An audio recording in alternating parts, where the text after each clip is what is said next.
Hi friend, this is the last video on a co-regulation. But again, I want to define the co-regulation. Co-regulation is basically regulating the child stress by the caregiver. Okay, child is in a high, child is a dysregulated.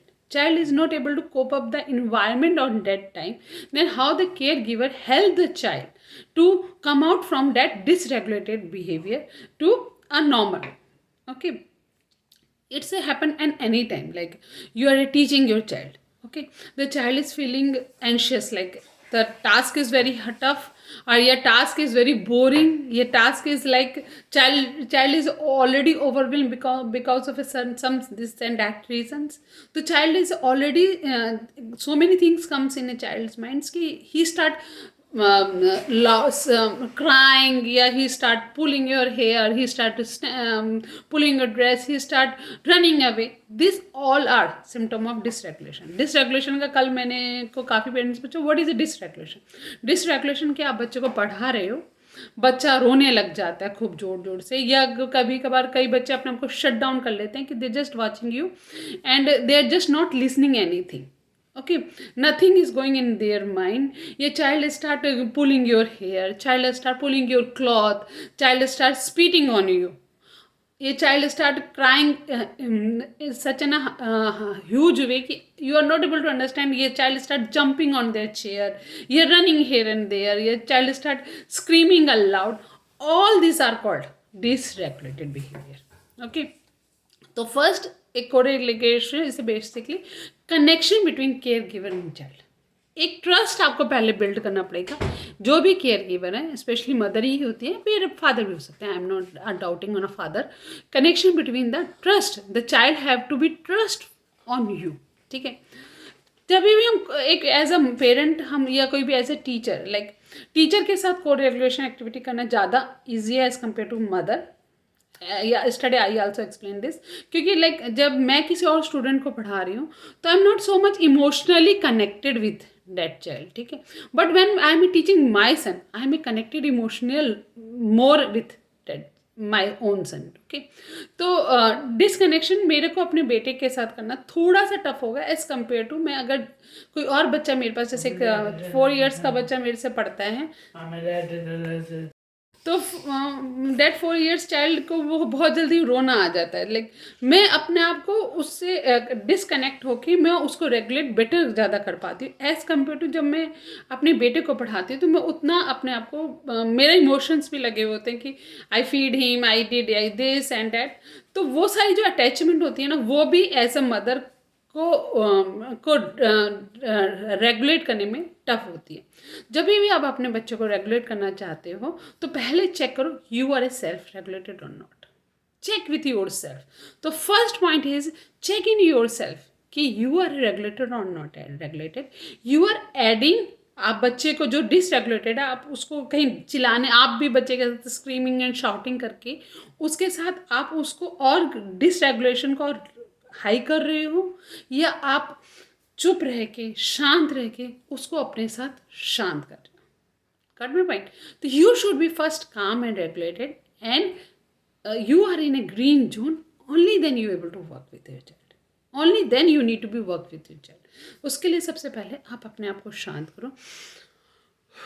As I said 5 finger deep breath करो, अपने red brain को शांत करो and एक तरह से ये सोचो कि I am a doctor of my child right now and I need to help my child to come out from his stage. Okay, ऐसा नहीं कि हम उसके साथ पेशेंट बन जाएंगे. हमको एज ए डॉक्टर, जैसे हम डॉक्टर के पास जाते हैं किसी भी ट्रीटमेंट के लिए, तो लाइक अगर हमारे कोई लाइक हमारे बच्चों को कुछ होए और हमें कोई बताए कि this is the issue, we start crying, we start hysterically like क्या हो गया. पर हम वही डॉक्टर के पास जाते हैं, doctor is not start crying, they start doing a treatment, क्योंकि वो इमोशनली इतने अटैच नहीं होते. वो भी ह्यूमन बींग है, बट हम इतने ज़्यादा अटैच्ड होते हैं कि we are not able to think in a correct वे.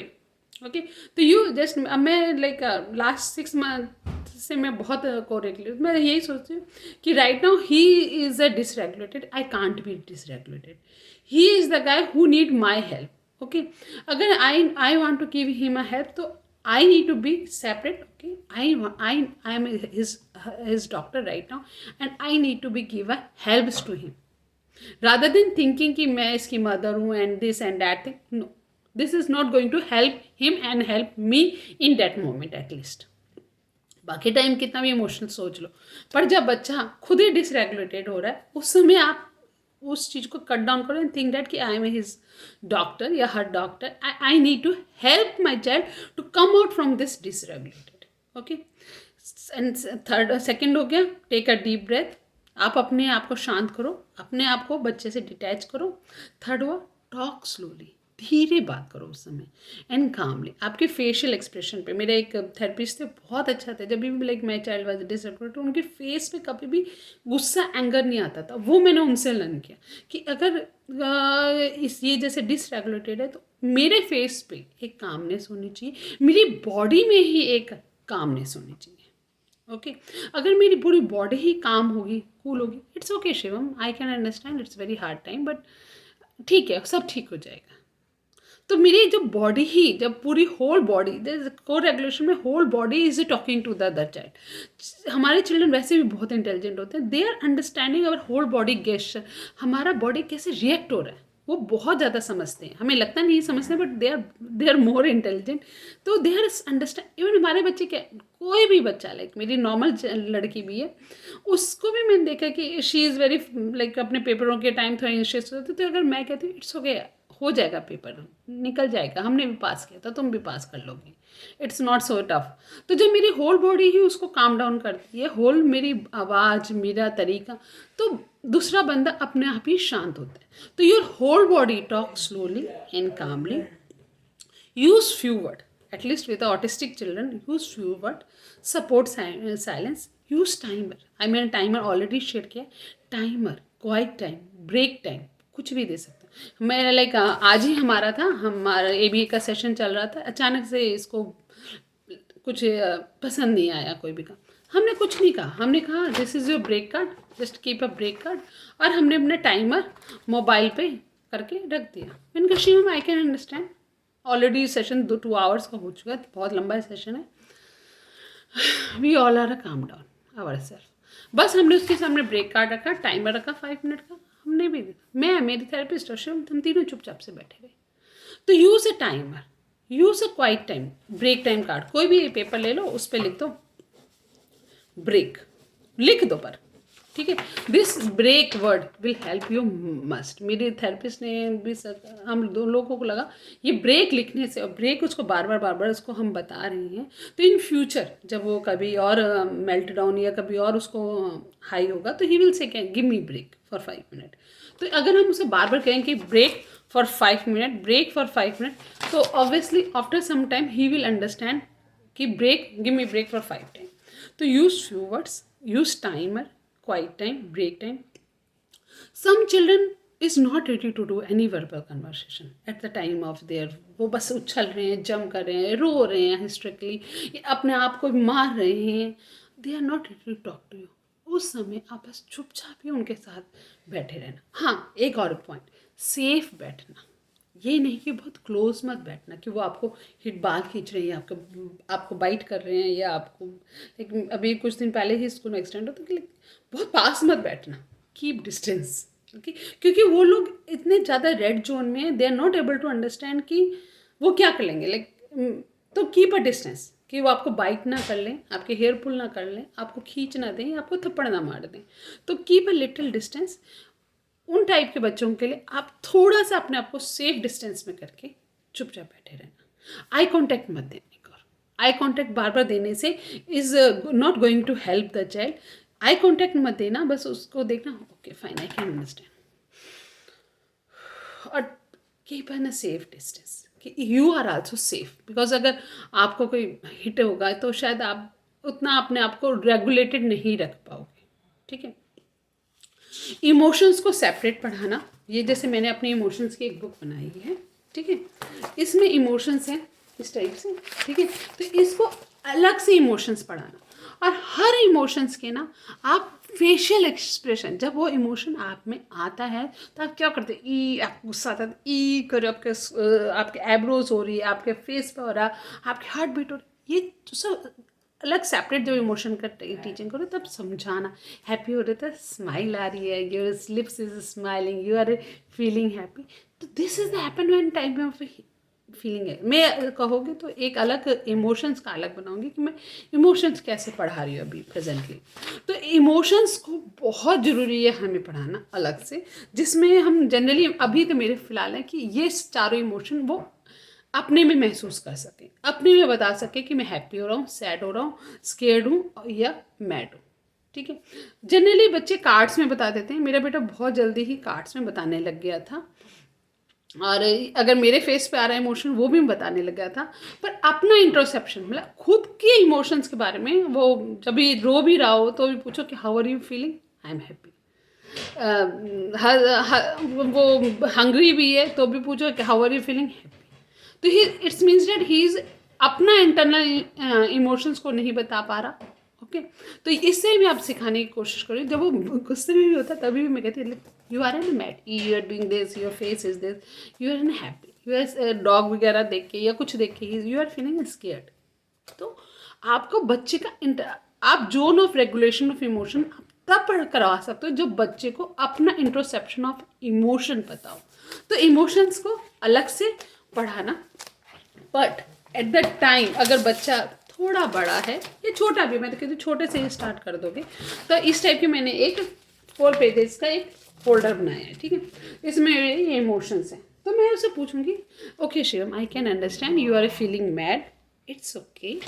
जब भी हम फीलिंग मैड करते हैं तो आप हम डीप ब्रीथ कर सकते हैं। ठीक है, let's do the deep breath with मम्मा दिस 5 टाइम। होल्ड,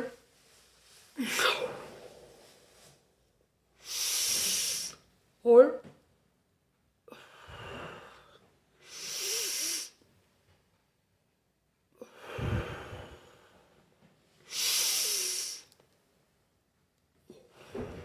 इसमें इनहेल कम लेना है, एक्सेल। और इसको मैं अब अपने बैग में लेके घूमूंगी।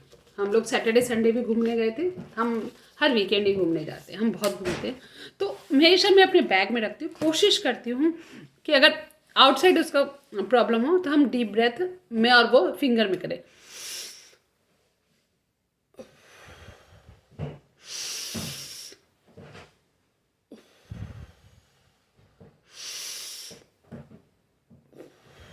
Like this. इवन आज की हमारी क्लास में भी जब वो बहुत ज़्यादा पहले तो रो रहा था, जंप करने लग गया, फिर वो थोड़ा सा काम डाउन हुआ तो हमने उसे कहा Shivam you are feeling mad, it's okay, हम थोड़ा डीप ब्रेथ करते हैं। एंड अगर बच्चा तभी भी थोड़ा नहीं हो रहा है कंट्रोल में तो आप उसको ये चॉइस बोर्ड दे सकते हो। ठीक है, ये चॉइस बोर्ड है। मैंने इस चॉइस बोर्ड में एक्चुअली ये मैंने भी चिट वाले लगाए हैं, जो कि अगर इन फ्यूचर अगर मुझे चेंज करना पड़े तो इस चॉइस बोर्ड में मैंने लिखा walk, TV, mobile, food, iPad, sleep, deep breath and या सैंड वाटर प्ले करना है। ठीक है, अगर बच्चे ने मुझे कहा आईपैड से खेलना है या मोबाइल से खेलना है, सी अगर बच्चा ऑलरेडी हाई है और आप उसको मोबाइल उठा के दे दोगे वो माइट भी उसको फोड़ ही देगा, आईपैड में तोड़ भी देगा। तो फर्स्ट बच्चे को कहा ठीक है मैं दे रही हूँ आईपैड, थोड़ी देर बैठो, फिर से अलार्म लगा दो 5 मिनट का, या अलार्म मत लगाओ, वैसे भी थोड़ी देर बैठाओ। फिर जब बच्चा आपको लगे थोड़ा नहीं जंप कर रहा है इतना हाई से, थोड़ा सा डिसरेगुलेटेड, तो उससे कुछ क्वेश्चंस पूछो, व्हाट इज़ योर नेम, कुछ भी। ओके, अगर बच्चा नॉन वर्बल तो पूछ सकते हो कि where is a clock, where is a tubelight, बच्चा पॉइंट कर सके। और फिर उससे कुछ 3-4 क्वेश्चन जो कि बच्चे को पता हो उससे पूछ के फिर आईपैड या मोबाइल उसको हैंड ओवर करना। इमीडिएटली मत कर देना, वो टूटने के चांसेस या सैंड प्ले या एक्टिव सैंड वगैरह कुछ भी दे रहे हो तो उसके बिखरने के चांसेस, क्योंकि वो इतना ज़्यादा हाई रेड जोन में है ना, उससे मैं आप जो भी कुछ दे रहे हो उसको नहीं समझ में आ रहा है, माइट भी he will be through and उसको ख़राब कर सकता है। तो जब थोड़ा सा काम डाउन हो तो माइट भी उसको, कई लोग इसके अगेंस्ट भी होंगे कि हम मोबाइल आईपैड तो हम उसको और कह रहे हैं कि ये बिहेवियर को बढ़ाएं। लुक, मेल्ट डाउन फेज में बच्चा सोचने समझने की हिम्मत वो उसमें नहीं है। There is two thing, one is called meltdown, one is a behaviour. अगर बच्चा बिहेवियर वाली स्टेज में और मेल्ट डाउन में आपको पहचानना कैसे है? अगर बच्चा बिहेवियर वाले स्टेज में, वो आपके कोई भी क्वेश्चन का आंसर नहीं देगा। ठीक है, वो बस हिस्ट्रिकली वो बस करके गाना गा रहा है, और जैसे आपने कहा मोबाइल लेगा, हाँ हाँ हाँ मोबाइल लेगा, फटाक सुन वो गाना ना बंद हो जाएगा। It's means child is in a behaviour. Okay, melt down state में बच्चा ई करके रो रहा है, आप उसमें कहोगे मोबाइल लेगा, बच्चा देखेगा एक बार मोबाइल को, फिर भी वो ई करके रोता रहेगा। इट्स मीन्स कि उसका दिमाग अभी बिल्कुल ही रेड जोन में जा चुका है। He is not able to understand anything right now. Okay, तो जब उस स्टेज में, मेल्ट डाउन के स्टेज में, हम टीचिंग नहीं कर सकते किसी को। बिहेवियर वाली स्टेज में हम टीचिंग कर सकते हैं। मोबाइल लेगा, हाँ हाँ हाँ हाँ, okay fine, then I have made a first then card. Okay, कहाँ गया मेरा फर्स्ट देन कार्ड? ओके, जो भी है फर्स्ट देन कार्ड में आप, okay first do this work, then I will give you this mobile. तब आप उसके साथ वो कर सकते हो, 2 and 4 आप कन्वर्सेशन कर सकते हो। तो ठीक है, ये जो मेरी कामिंग स्ट्रैटेजी है, ये जो को रेगुलेशन है, ये मेल्ट डाउन वाले स्टेज के लिए। ठीक है, आप उस समय टेल योर ओन इमोशंस कि मेरे को भी व्हेन आई एम एंग्री ना, मैं I can take a deep breath, I can take a glass of water like this. आप जब आप उसको इमोशंस के बारे में पढ़ा रहे हो, उस समय आप इमोशंस की बुक्स वगैरह भी पढ़ा सकते हो। ग्लास ऑफ वाटर ला के बच्चे के पास में रख दो, अपने पास भी रख लो, खुद पी लो, बच्चे को कुछ मत कहो, अगर वो है वो अपने आप ही इमिटेट करके पी लेगा। ठीक है, quiet and safe ways. Choice board दे दिया हमने उसको, चॉइस बोर्ड दे दिया। डीप ब्रीथिंग कराने की कोशिश करो, अगर डीप ब्रीथिंग बच्चा करता है तो ठीक है, नहीं करता तो आप कर लो। बच्चा जितना भी आपको इमिटेट करके करता है तो गुड। हाँ, डीप ब्रीथिंग एक्सरसाइज सेपरेटली भी जरूर से करवाना। विजुअल शेड्यूल बनाओ, विजुअल शेड्यूल के लिए मैं पूरा अलग से करूँगी। मैं विजुअल शेड्यूल बहुत ज़्यादा फॉलो कर रही हूँ, पहले मैं बिल्कुल नहीं करती थी, बट अब मैं बहुत ज़्यादा कर रही हूँ and it's give me a very good result. And अब ऐसे भी हम समर वेकेशन आ रही है, तो I think visual schedule will be help me a lot and lot. Visual timer, even कि मोबाइल टाइमर या विजुअल टाइमर मैंने ऑलरेडी आप लोगों को शेयर भी किया था, दिस टाइप के टाइमर, विजुअल टाइमर। ठीक है, इन सब को भी आप यूज़ कर सकते हो बच्चों को काम डाउन होने के लिए, कि हम 10 मिनट ना क्वाइट बैठेंगे एंड कीप रख your timer and then.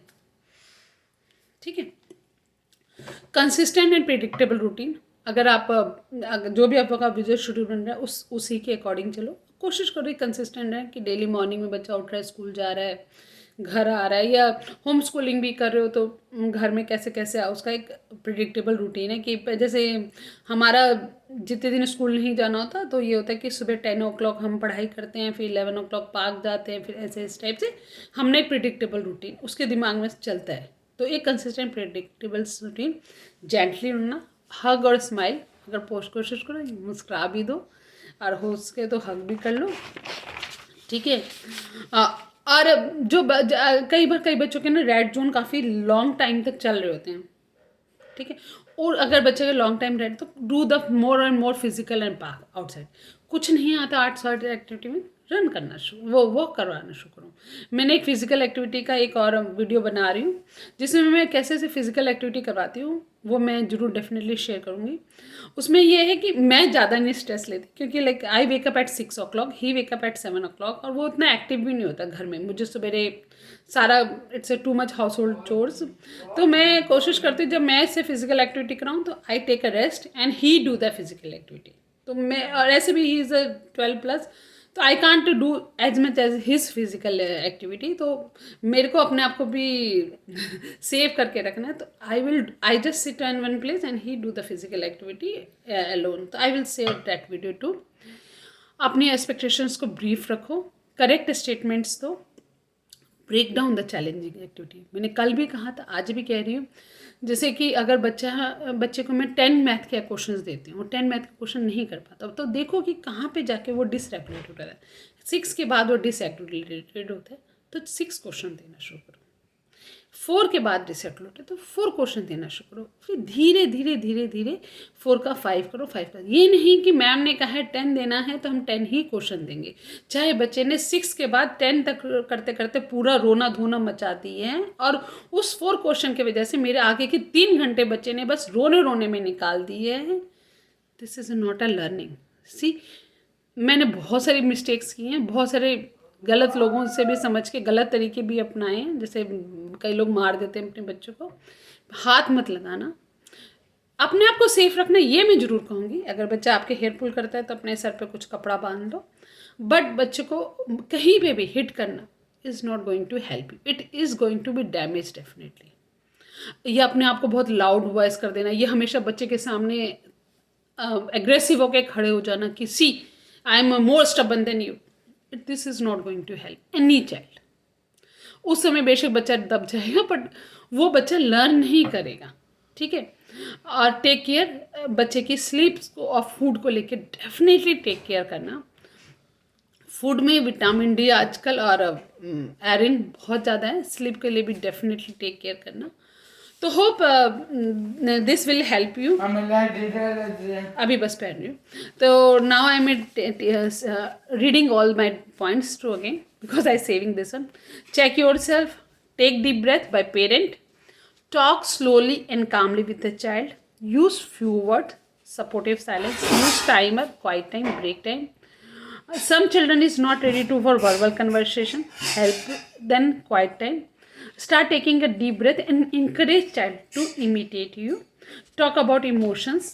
Okay, while teaching emotions, tell them that ki how the body responds in that time of emotions. Tell your own emotions. Okay, glass of water, quiet and safe place, choice board, deep breathing, visual schedule, visual timer, consistent and predictable routine daily, gently hug and smile, do more and more physical activity, brief expectation, break down the challenging tasks, take care of a child, sleep and food.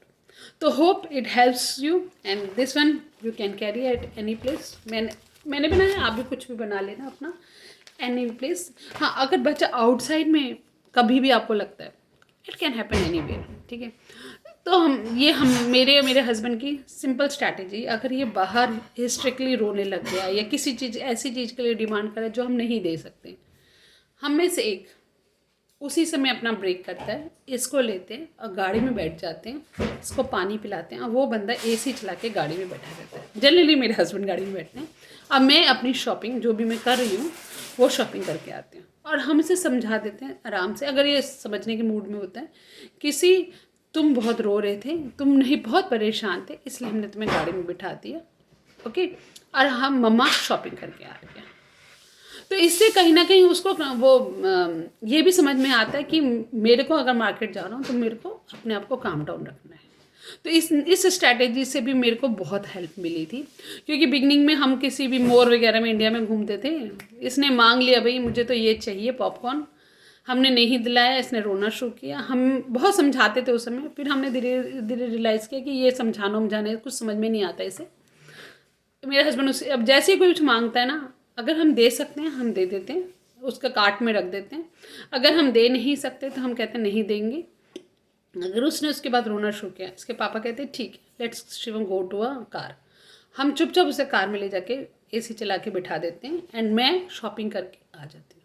तो उसको ये भी पता चल गया कि मेरे इस बिहेवियर का क्या रिएक्शन होगा. एक बार और हुआ था, हम किसी असेसमेंट के लिए गए थे इसकी, और इसने रोना शुरू कर दिया.